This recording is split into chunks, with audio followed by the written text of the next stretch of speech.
Case 39.2, Pantano versus Newark Museum. Now, this case has to do with the liability associated for a nonprofit organization. So Pantano was the plaintiff, and she slipped and fell on ice at the steps of a museum in Newark, New Jersey, and she suffered back injuries. She was there because her employer, La Casa, which is also a nonprofit organization, told her to go to a panel to discuss La Casa's 40th anniversary. And La Casa paid the museum for the use of one of their ballrooms within the facility.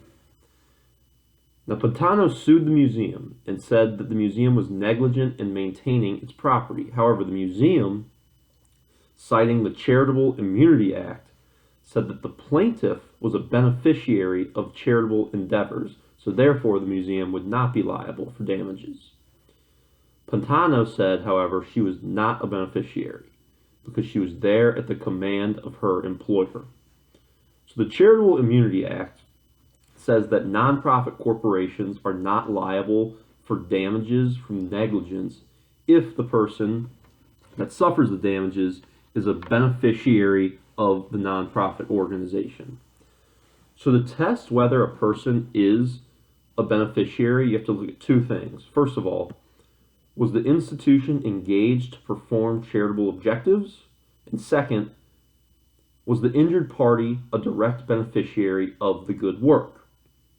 So we look at the test in this particular Pantano case, and we say that the first facet was passed. Even though La Casa paid the museum to use their facility, it was still passed this test, and it still was engaged to perform charitable objectives. Now, the second test was up in the air.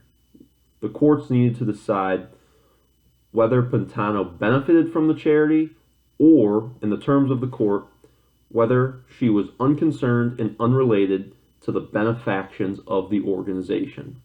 Now, the appellate court cited a Supreme Court decision, Mayer, to use as a precedent in determining this decision. And ultimately, it decided that Pantano was ordered there to the museum at the direction of her employer, so she was not a direct beneficiary of the museum's charitable endeavors. So therefore, the appellate court reversed the order for summary judgment to the museum and remanded the matter.